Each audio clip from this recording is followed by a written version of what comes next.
After more than 40 hours on the train, I made it to Lhasa, the holy capital of Tibet, the highest region on earth.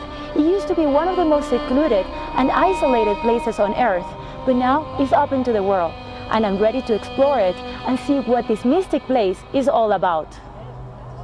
Tibet, the roof of the world, a place that makes our imagination expand with wonder.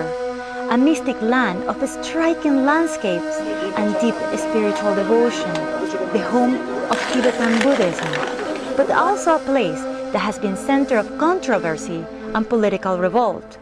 My adventure in the land of the snow begins in Lhasa, the holy capital of Tibet.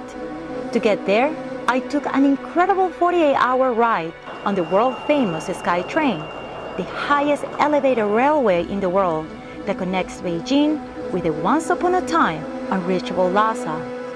The holy capital is no longer the small and peaceful traditional Tibetan town that surrounded the Potala Palace. Lhasa today is a modern city that at first glance looks more Chinese than Tibetan. Internet and mobile services are widely available. International brands have arrived. It even has a department store. The Chinese influence is everywhere.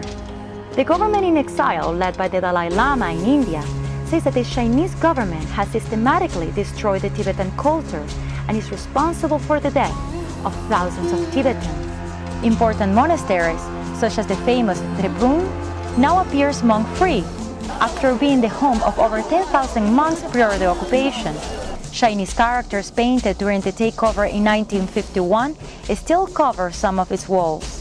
Beijing takes responsibility for the abuses committed during the Cultural Revolution, but points out that there have been major improvements in healthcare, education, and infrastructure in Tibet under its control.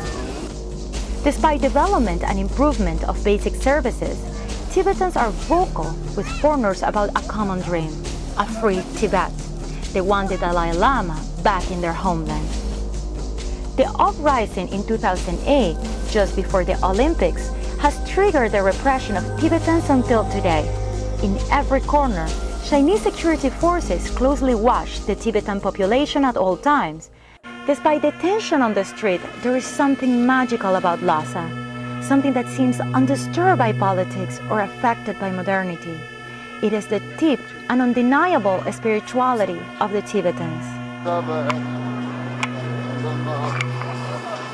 Buddhism permeates every aspect of their lives, thumbing prayer beads, holding prayer wheels of all sizes, and muttering mantras. Hundreds of pilgrims from all corners of Tibet come daily to Lhasa, some of them walking and others crawling from distant towns of the Tibet Autonomous Region. I joined the crowd, following the devotees in the most important pilgrim circuit of the city. The final destination, Jokham, the spiritual heart and the most sacred temple of Tibet. It was built by King Songtsen Gampo, the first Tibetan emperor who unified Tibet and brought Buddhism to the region. The entrance of this holy site faces the Bakhor Square, the center of the Tibetan Quarter, a combination of an outdoor sanctuary for prayers and a shopping hub where you can find anything from prayers and jewelry to antiques and clothing. Although the most important, it is not the only pilgrimage destination in Lhasa. Soaring from the hill into the sky, the Potala Palace is the most important landmark of Lhasa. It was the residence of the Dalai Lamas until the 14th Dalai Lama fled to India after the arrival of the Chinese. Tibetan pilgrims prostrate with devotion outside the huge building converted into a museum, but inside, Chinese tourists and foreigners outnumber Tibetans. Showing off who is in control of Tibet, a Chinese flag billows in the air at the top of the Potala Palace. But the Tibetan soul has not been crushed. Outside their homes, they pledge loyalty to the Chinese rule. But inside their hearts and minds, they dream and have the hope for Tibetan independence.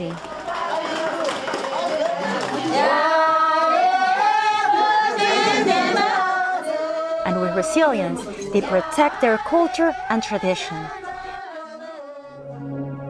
Despite repression and hardships, Tibetans are welcoming, always with a smile on their enigmatic faces. Lhasa might no longer be, in the surface, as Tibetan as it used to be prior the Chinese takeover, but when exploring the heart of the holy capital, there is no doubt that its essence is and will always be pure Tibetan.